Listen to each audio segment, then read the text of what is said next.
ये कहानी है एक बाप बेटे की जो स्कूटर पर कहीं पर जा रहे होते हैं। तभी जो बाप होता है उसकी नजर पड़ती है रोड के साइड में कुछ लड़कों के ऊपर जो कि कीचड़ में कुछ ढूंढ रहे होते हैं। तो अपना स्कूटर वहां पर रोकते हैं और जाकर के उनसे पूछते हैं कि बेटे क्या ढूंढ रहे हो यहाँ पर। तो उनमें से एक बोलता है कि आपको दिख नहीं रहा है कि ये सामने सोने का फल है, हम उसको पाने की कोशिश कर रहे हैं। उसकी ये बात सुनते ही पिता का ध्यान जाता है उस सोने की फल की तरफ जो चमक रहा होता है।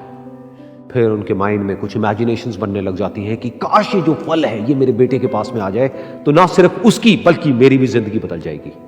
तो बिना सोचे समझे अपने बेटे को धक्का मार देते हैं उस कीचड़ में और बोलते हैं कि तुझे किसी भी कीमत पर वो फल लेकर के आना है।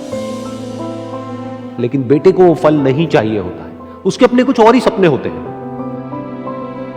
वो बहुत कोशिश करता है अपने पिता को ये समझाने की कि मेरी खुशी इस फल में नहीं है, मेरी खुशी कहीं और है, मेरे सपने कुछ और है। लेकिन उसके पिता उसकी एक नहीं सुनते हैं। वो उसको धक्का मारते हैं उस कीचड़ में और बोलते हैं कि मैं तुझसे पूछ नहीं रहा हूं, तुझे बता रहा हूं कि तुझे वो लेकर के आना है। तो वो बेटा भी अपने बाप के सपने को सच करने के लिए अपनी पूरी जान लगा देता है और पूरी कोशिश करता है कि किसी तरीके से उस सोने का फल उसके हाथ में आ जाए। लेकिन जैसे जैसे वो हाथ पैर मारता है उस फल को पकड़ने के लिए वो और नीचे धंसने लग जाता है और फिर जाकर के उसको समझ आता है कि ये कीचड़ नहीं है, ये दलदल है।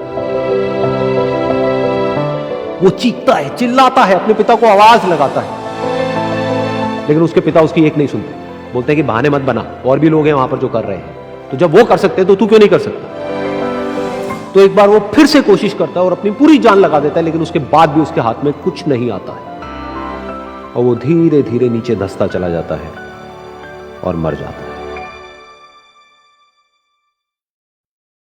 तब जाकर के उसके पिता को एहसास होता है कि उससे कितनी बड़ी गलती हो गई। वो वहीं बैठ करके रो रहा होता है, चीख रहा होता है, चिल्ला रहा होता है। तभी वहां पर एक साधु आता है और वो साधु उस आदमी से पूछता है कि तुम क्यों रो रहे हो। फिर वो आदमी उस सोने के फल की तरफ इशारा करते हुए उस साधु को अपनी पूरी बात बताता है और बोलता है कि इसमें मेरी क्या गलती है, मैंने तो जो कुछ भी किया अपने बेटे की खुशी के लिए किया। तो वो साधु उस फल को ध्यान से देखता है और उस आदमी को कहता है जिस सोने के फल की वजह से तुमने अपने बेटे को गवा दिया, कम से कम एक बार ध्यान से उसकी तरफ देखा तो होता कि वहां पर कोई फल है भी या नहीं।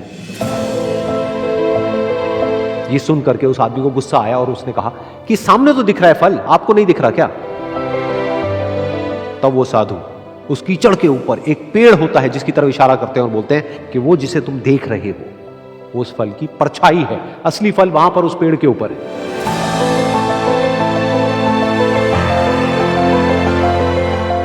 फिर वो साधु उस आदमी को बोला कि अपने बेटे को जबरदस्ती धक्का देने की बजाय और उसको बताने की बजाय कि तेरी खुशी किसमें है, अगर तुमने उससे पूछा होता कि बेटा तू बता तू क्या करना चाहता है और तेरी खुशी किसमें है, तो ना सिर्फ तुम्हारा बेटा जिंदा होता बल्कि हो सकता है कि उसके हाथ में वो असली सोने का फल भी होता।